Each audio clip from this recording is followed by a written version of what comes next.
அஸ்ஸலாமு அலைக்கும் வரஹ்மத்துல்லாஹி வபரகாத்துஹு. அல்ஹம்துலில்லா அல்ஹம்துலில்லாஹி வஹதா. அஸ்ஸலாத்து வஸ்ஸலாமு அலா மல்லா நபிய பாதஹு அம்மாபாத்.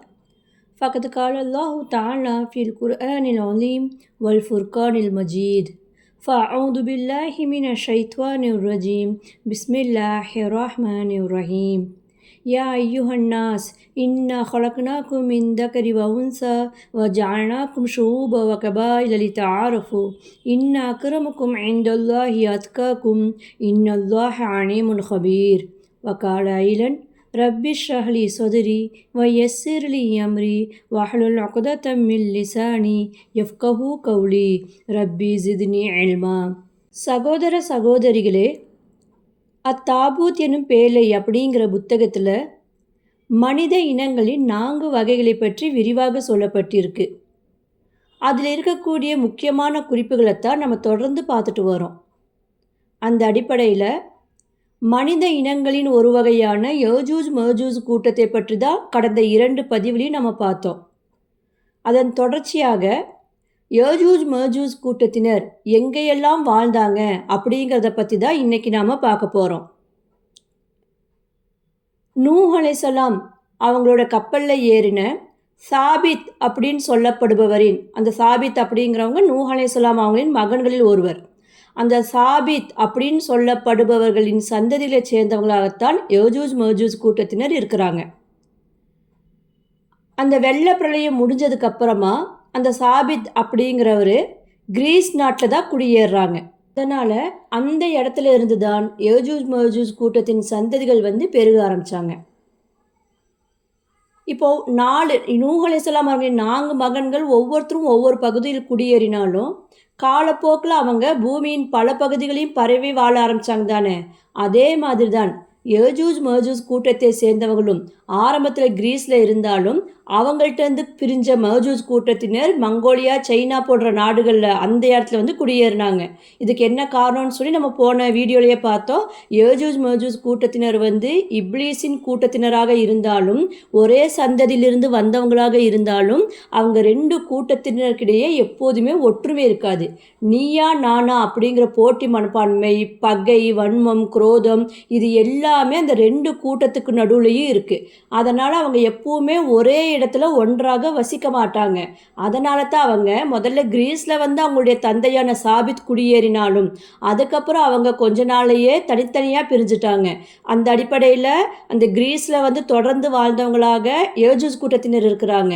அங்கிருந்து சைனா, மங்கோலியா போன்ற அந்த பகுதிகளில் குடியேறினவங்களாக மஜூஜ் கூட்டத்தினர் இருக்கிறாங்க. ஆனால் அதற்கு பிறகு அவங்க எங்கேயெல்லாம் பூமியில் பரவி வாழ ஆரம்பித்தாங்க அப்படின்னு சொல்லி பார்த்தா, மற்ற மனித சமுதாயத்தினர் எங்கேயெல்லாம் வாழ்ந்தாங்களோ அந்த இடத்தை குறி வச்சு தான் இவங்களும் குடியேறினாங்க. இதுக்கு என்ன காரணம்னா அவங்க இப்லீஸ் கூட்டத்தை சேர்ந்தவங்க. அப்போ அது இப்லீஸுடைய லட்சியம் என்ன, அவனுடைய நோக்கம் என்னன்னு சொல்லி பார்த்தா, ஆதம் அலைஹிஸ்ஸலாம் அவர்களின் சந்ததிகள் எல்லாருமே வழிக்கெடுக்கணும் அப்படிங்கிறது தான் அந்த இப்லீஸின் நோக்கமாக இருக்குது. அதுக்காகத்தான் அவன் மனிதர்களிலிருந்து ஒரு கூட்டத்தை எடுத்திருக்கிறான். இதை பற்றி குர்ஆனில் குறிப்பு இருக்குது. அப்போ அவன் மனிதர்களிலிருந்து எடுத்த கூட்டமாகத்தான் யஜூஜ் மஜூஜ் கூட்டத்தினர் இருக்கிறாங்க. அப்போ எந்த காரணத்துக்காக மனிதர்களிலிருந்து ஒரு கூட்டத்தை அந்த இப்லீஸ் எடுத்தானோ அந்த காரணத்தை, அந்த இப்லீஸின் நோக்கத்தை நிறைவேற்றக்கூடியவங்களாகத்தான் அந்த யஜூஜ் மஜூஜ் கூட்டத்தினர் இருக்கிறாங்க. அதனால் மற்ற இன மக்கள் அப்படிங்கிறவங்க அரபினத்தை சேர்ந்தவங்க, பனு இஸ்ராயில் அந்த கூட்டத்தை சேர்ந்தவங்க, ரோமர்கள், இப்படி மற்ற இன மக்கள் எங்கெல்லாம் வசிக்கிறாங்களோ அந்த இடங்களையே தேடி சென்று அங்கே அவங்களோட சேர்ந்து வாழக்கூடியவங்களாகத்தான் யஜூஜ் மஜூஜ் கூட்டத்தினர் இருக்கிறாங்க.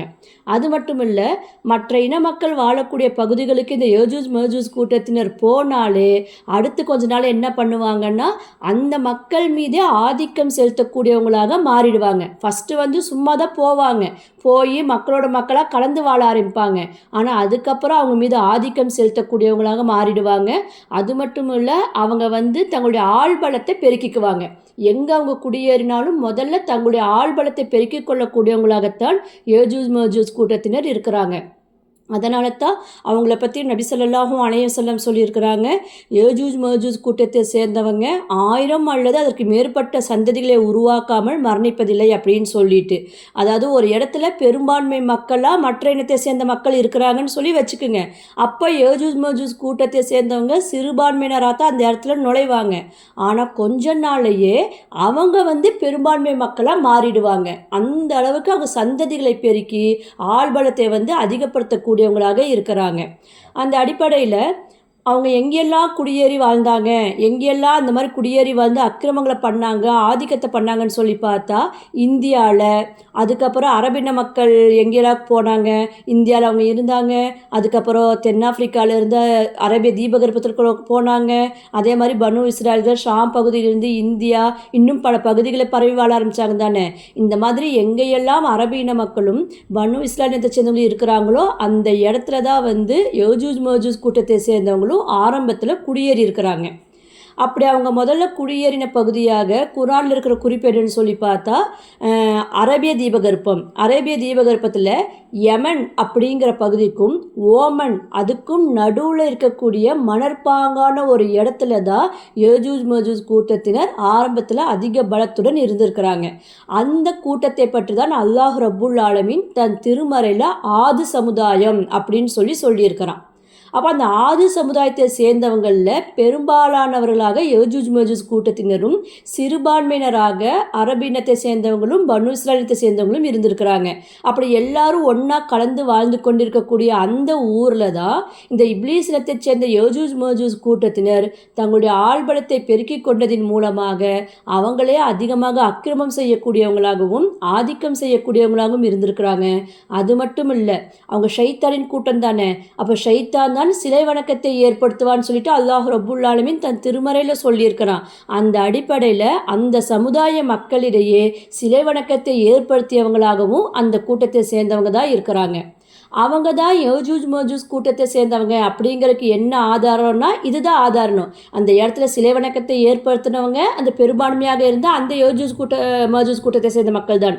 யஜூஜ் மஜூஜ் அப்படின்னு சொல்கிறத விட அந்த இடத்துல குடியேறினவங்களாக யஜூஜ் கூட்டத்தை சேர்ந்தவங்க தான் இருந்திருக்கிறாங்க. அதாவது கிரீஸ்லேருந்து இடம்பெயர்ந்து போய் அந்த ஆது சமுதாய மக்கள் இருக்கிறாங்க தானே, அந்த இடத்துல குடியேறினவங்களாக யஜூஜ் கூட்டத்தை சேர்ந்தவங்களாக தான் இருக்கிறாங்க.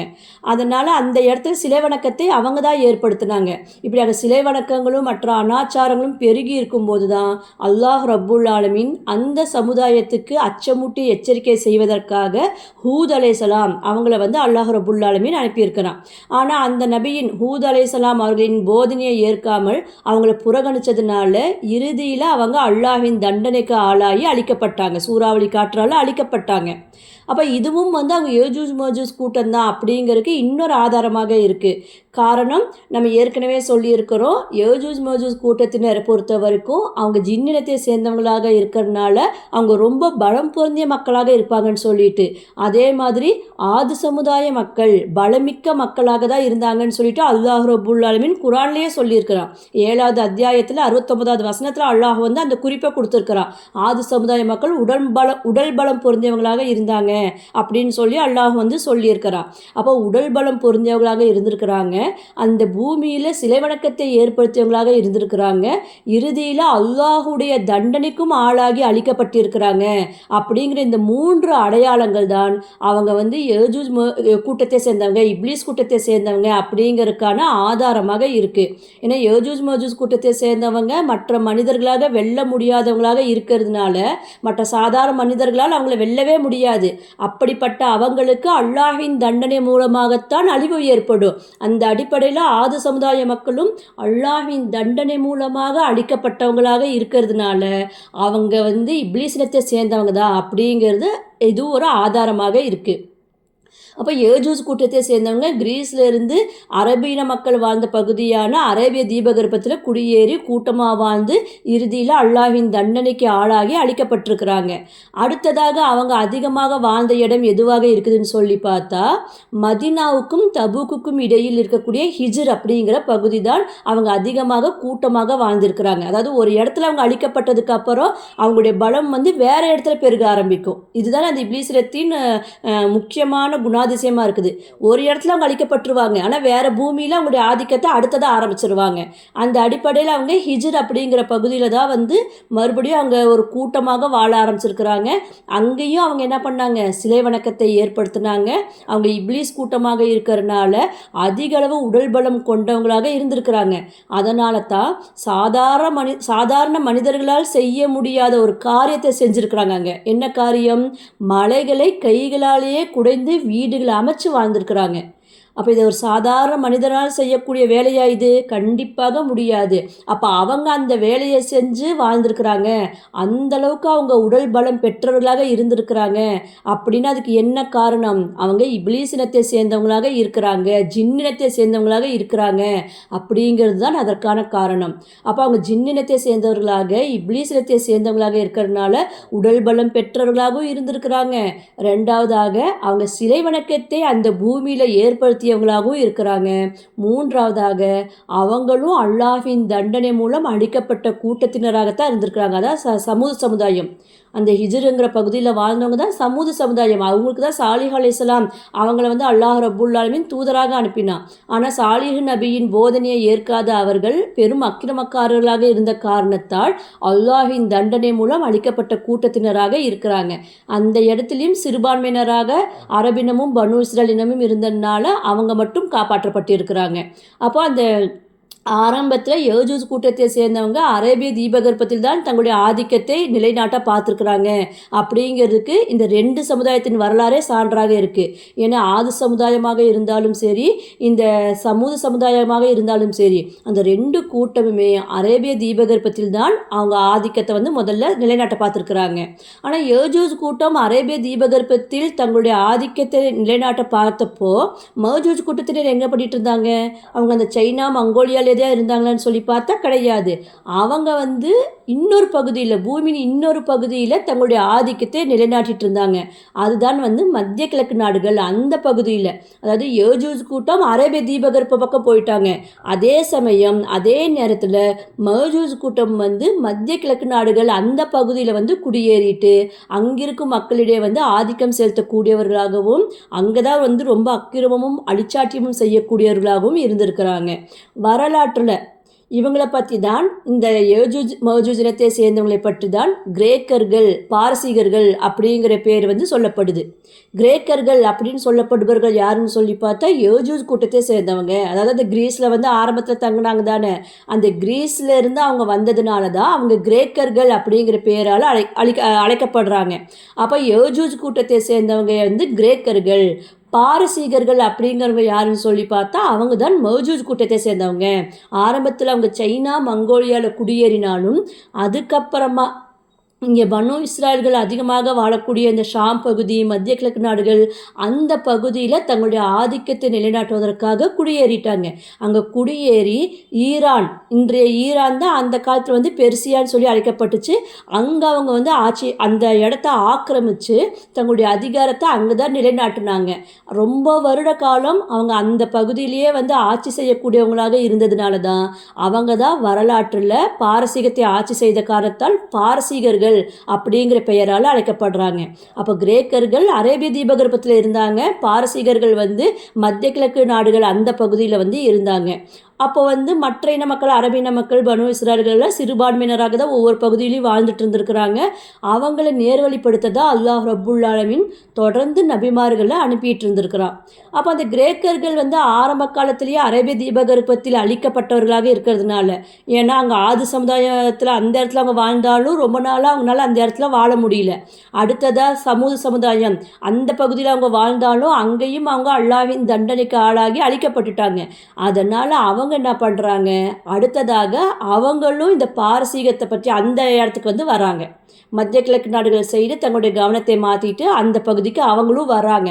ஆனால் அங்கே ஆரம்பத்திலே யார் இருக்கிறாங்க? பாரசீகர்கள் இருக்காங்க, அதாவது மஜூஜ் கூட்டத்தை சேர்ந்தவங்க இருக்கிறாங்க. அந்த பகுதிக்கு வந்து கிரேக்கர்களும் படையெடுத்து வரும்போது தான் கிரேக்கர்களுக்கும் பாரசீகர்களுக்கும் இடையே வந்து பெரிய போர் நடந்திருக்கு. அப்படி ஆரம்பத்தில் அவங்களுக்கு இடையில் நடந்த அந்த போரில் யார் ஜெயிக்கிறாங்கன்னு சொல்லி பார்த்தா கிரேக்கர்கள் ஜெயிக்கிறாங்க. அதுக்கு முன்னாடி வரைக்கும் ஈரானை தலைமையிடமாக கொண்டு யார் அந்த பாரசீகம், இப்போ நம்ம ஈரானுங்கிறோம், அப்போ அதோட பேர் வந்து பாரசீகம். அந்த பாரசீகத்தை தலைமையிடமாக கொண்டு சுற்று வட்டார பகுதிகள் எல்லாத்தையும் ஆக்கிரமித்து மோஜூஸ் கூட்டத்தை சேர்ந்தவங்க தான் ஆட்சி செஞ்சிட்ருக்குறாங்க. அவங்க தான் பாரசீகர்கள். ஆனால் அந்த இடத்துக்கு கிரேக்கர்கள் வந்ததுக்கு அப்புறமா தான் கிரேக்கர்களுக்கும் பாரசீகர்களுக்கும் இடையே வந்து பெரிய போர் நடக்குது. அந்த போரில் கிரேக்கர்கள் வந்து ஜெயிக்கிறாங்க. அப்படி அவங்க ஜெயிச்சது என்ன பண்ணுறாங்கன்னா, ஈராக்கு அந்த காலத்தில் அது வந்து மெசபடோமியா அப்படின்னு சொல்லி அழைக்கப்பட்டுச்சு. அந்த பகுதியை வந்து ஆக்கிரமித்து அதை வந்து தலைமையிடமாக கொண்டு மற்ற இன மக்களை மீது ஆதிக்கம் செலுத்தி ஆட்சி செய்ய ஆரம்பிக்கிறாங்க. அப்போ பாரசீகர்கள் அந்த இடத்துல வந்து பலமிழந்து போயிடுறாங்க, பலம் குறைந்து போயிடுறாங்க. அங்கே கிரேக்கர்களின் ஆதிக்கம் பயங்கரமான அளவில் ஏற்படுது. அப்போ அந்த கிரேக்கர்களின் தலைமையிடமாக தான் இந்த ஈராக் அப்படிங்கிறது இருக்குது, மெசபடோமியா. அப்போ பாபிலோன் அப்படிங்கிறது அவங்களுக்கு தலைநகரமாக இருந்துச்சு. அப்படி பாபிலோனை தலைமையிடமாக கொண்டு அவங்க மத்திய கிழக்கு நாடுகளை ஆட்சி செஞ்சுட்டு இருக்கும்போது தான் அந்த பகுதிக்கு அல்லாஹ் ரப்புல் ஆலமீன் இப்ராஹிம் அலைஹிஸ்ஸலாம் அவங்கள வந்து தூதராக அனுப்புகிறான். அப்படி இப்ராஹிம் அலைஹிஸ்ஸலாம் அவங்க அங்கே தூதராக அனுப்பப்பட்ட போது தான் அவங்க வந்து அந்த கிரேக்கர்களின் மன்னனாக இருக்கக்கூடிய நம்ரூத் அவன்கிட்ட வந்து அல்லாஹ்வின் அந்த ஏகத்துவத்தை எடுத்து சொல்லி பிரச்சாரம் பண்ணுறாங்க. அவங்க சைத்தான் இப்லீஸுடைய கூட்டமாக இருந்ததால தான் அந்த ஊரில் பயங்கரமான அளவில் அதிகமான அளவில் சிலை வணக்கங்கள் ஏற்பட்டு இருந்திருக்கு. அதுக்கு எதிரான பிரச்சாரத்தை தான் இப்ராஹிம் அலைஹிஸ்ஸலாம் வந்து செஞ்சிட்ருக்கிறாங்க. ஆனால் அவங்க என்ன பண்ணாங்க, இப்லீஸ் கூட்டமாக இருக்கிறதுனால இப்ராஹிம் அலைஹிஸ்ஸலாம் அவங்களுடைய பிரச்சாரத்தை ஏற்காமல் புறக்கணிச்சதோடு இப்ராஹிம் அலைஹிஸ்ஸலாம் அவங்களையும் கொலை செய்யறதுக்கு முயற்சி பண்ணுறாங்க. அப்போ தான் அல்லாஹ் ரப்புல் ஆலமீன் அவங்களுடைய தீங்கிலிருந்து அற்புதமான முறையில் இப்ராஹிம் அலைஹிஸ்ஸலாம் அவங்கள வந்து காப்பாற்றுறான். அதுக்கப்புறம் இப்ராஹிம் அலைஹிஸ்ஸலாம் அந்த பூமியை விட்டு ஹிஜ்ரத் பண்ணிட்டு போயிடுறாங்க. அதுக்கு பக்கத்தில் தான் வந்து லூத் அலைஹிஸ்ஸலாம் அவங்கள வந்து அல்லாஹ் ரப்புல் ஆலமீன் தூதராக அனுப்புகிறான். அதாவது ஈராக்குக்கு பக்கத்தில் கொஞ்சம் தூரத்தில் தான் ஜோர்டான் இருக்குது. அந்த ஜோர்டானில் இருக்கக்கூடிய ஒரு ஊருக்கு தான் வந்து லூத் அலைஹிஸ்ஸலாம் அவங்கள வந்து அல்லாஹ் வந்து தூதராக அனுப்புகிறான். அப்போ அந்த ஊரில் யார் அதிக எண்ணிக்கையில் இருந்தாங்கன்னு சொல்லி பார்த்தா மஜூஸ் கூட்டத்தினர். அந்த மஜூஸ் கூட்டத்தினர் தான் அந்த பூமியில் இருந்திருக்காங்க. ஏற்கனவே வந்து அவங்க ஈரான் பாரசீகத்தில் தான் அவங்களுடைய ஆட்சி செஞ்சுட்டு இருந்தாங்க. ஆனால் அந்த போர்னால கொஞ்சம் வந்து அவங்க பலம் குறைந்தவர்களாக மற்ற பகுதிகளில் பரவி வாழ்ந்துட்டு இருக்கிறாங்க. அப்படி ஒரு கூட்டமாக அவங்க வாழ்ந்து கொண்டிருந்த இடமாகத்தான் ஜோர்டான் இருக்குது. அங்கே தான் வந்து அவங்க ரொம்ப அருவருப்பான அசிங்கமான ஓரின சேர்க்கை அப்படிங்கிற பாவத்தை செய்யக்கூடிய மக்களாக அந்த மஜூஸ் கூட்டத்தினர் இருந்திருக்கிறாங்க. அந்த கூட்டத்தினரிடையே தான் லூத் அலைஹிஸ்ஸலாம் அவங்கள வந்து அல்லாஹ் ரப்புல் ஆலமீன் தூதராக அனுப்புகிறான். ஆனால் அந்த மக்களும் லூத் அலைஹிஸ்ஸலாம் அவங்களுடைய போதனையை நிராகரித்து பாவத்திலேயே மூழ்கி இருந்த காரணத்தால் கடைசியில் அவங்களும் அல்லாஹின் தண்டனை மூலமாக ஒட்டுமொத்தமாக அழிக்கப்பட்ட கூட்டமாக இருக்கிறாங்க. இப்படி அல்லாஹின் தண்டனை மூலமாக அளிக்கப்பட்ட ஆது சமுதாயம், சமூது சமுதாயம், லூத் அலைஹிஸ்ஸலாம் அவங்களுடைய சமுதாயம், இவங்க எல்லாருமே வந்து யஜூஜ் அல்லது மஜூஜ் கூட்டத்தை சேர்ந்தவங்களாகத்தான் இருக்கிறாங்க. இதற்கு நடுவில் அங்கே கிரேக்கர்கள் ஈராக்கில் ஆட்சி பண்ணிட்டு இருக்கிறாங்க. பக்கத்திலே பாரசீகர்கள் அவங்களும் இருக்கிறாங்க. ஆனால் ஃபஸ்ட்டு இருந்த பலம் இல்லாமல் கொஞ்சம் பலம் குன்றியவர்களாக இருக்கிறாங்க. அதுக்கு என்ன காரணம்னா, கிரேக்கர்களுக்கும் பாரசீகர்களுக்கும் நடந்த போரில் அதிகமான இடங்களை கைப்பற்றி ஆட்சி செய்யக்கூடியவங்களாக கிரேக்கர்கள் ஆயிட்டாங்க. இதுதான் அதற்கான காரணமாகும். அதுக்கப்புறமா மறுபடியும் கிரேக்கர்களுக்கும் பாரசீகர்களுக்கும் போர் நடந்துக்கிட்டே இருக்குது. இதில் இறுதியில் பாரசீகர்கள் தான் வந்து ஜெயிச்சு கடைசியில் அவங்களுடைய ஆட்சி தான் ரொம்ப காலத்துக்கு அந்த பூமியில் இருந்துக்கிட்டே இருக்குது. இது சம்பந்தமான இன்னும் பல தகவல்களை இன்ஷா அல்லாஹ் நம்ம அடுத்த பதிவில் பார்க்கலாம். வாஹிர் தாவானா அல்ஹம்துலில்லாஹி ரப்பில் ஆலமீன். அஸ்ஸலாமு அலைக்கும் வரஹ்மத்துல்லாஹி வபரகாத்துஹு.